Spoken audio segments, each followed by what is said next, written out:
ফাঁসি ফাঁসি ফাঁসি চাই স্লোগান চলের উই ওয়ান্ট জাস্টিস সহ ফাঁসি ফাঁসি ফাঁসি চাই। যে দুজন হত্যাকারী সাইফুল ইসলাম আলিফ হত্যা মামলার অন্যতম আসামি তারা ফাঁসির দাবিতে ইতিমধ্যে আদালত প্রাঙ্গণে বিক্ষোভ শুরু হয়ে আইনজীবী হলে ইতিমধ্যে বিক্ষোভ করেন এবং তারা সর্বোচ্চ শাস্তির দাবিতে তারা বিক্ষোভ করেন এবং পাশাপাশি তারা রিমান্ডেরও আবেদন করছে। ইতিমধ্যে আরা যদি আইনজীবী হলে কিন্তু বিক্ষোভ শুরু করে দিয়ে এবং তারা যে চন্দন দাস এবং রিপন দাস এই দুজনের ফাঁসির দাবি জানার এছাড়াও যে তারা যে দুজনের তুলে এনে তারা শুনেনি ইতিমধ্যে শেষ হয়ে এবং আসামি পক্ষর দুঃখিত রাষ্ট্রপক্ষর আইনজীবী তারা রিমান্ডের দাবি গিয়ে এবং তারা সর্বোচ্চ শাস্তির লেগেও আবেদন জানিয়ে এবং ইসকনের বিরুদ্ধে বিভিন্ন স্লোগান কিন্তু ইতিমধ্যে তারা দেহের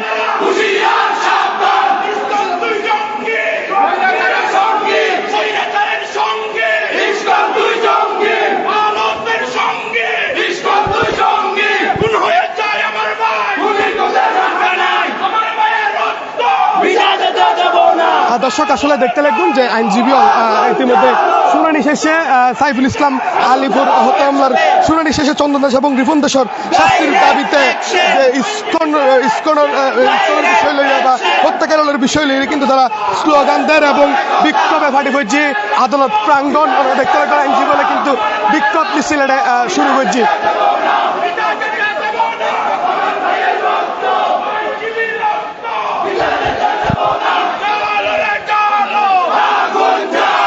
ইতিমধ্যে আর একটু হত হইম যে আইনজীবী নয় মূলত এটা আসলে কি শুনানি কি হয়ে যে বিচার কি হয়ে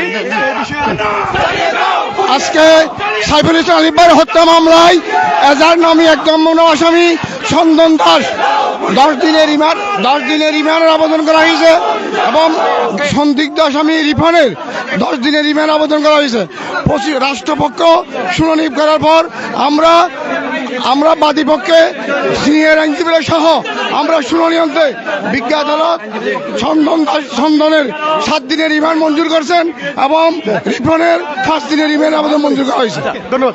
দর্শক। আর ইতিমধ্যে জানাতে পারি চন্দনের 7 দিনের রিমান্ড মঞ্জুর হয়ে এবং রিফনের 5 দিনের রিমান্ড মঞ্জুর হয়ে প্রধান আসামিকে 7 দিন এবং তদন্তপ্রাপ্ত আসামিকে 5 দিন রিমান্ড মঞ্জুর করেছে।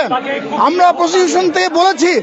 যারা এই মামলার মাস্টার মাইন্ড যারা পিছন থেকে উস্কানি দিয়েছে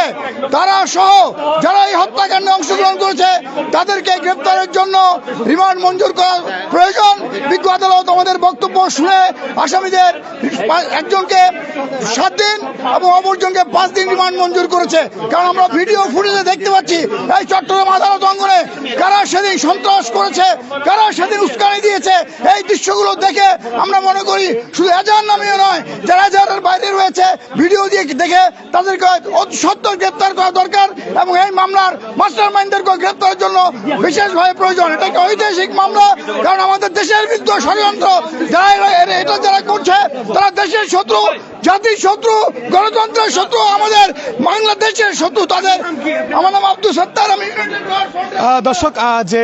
আদালত ইতিমধ্যে যে উত্তেজনা বিরাজমান যে আইনজীবী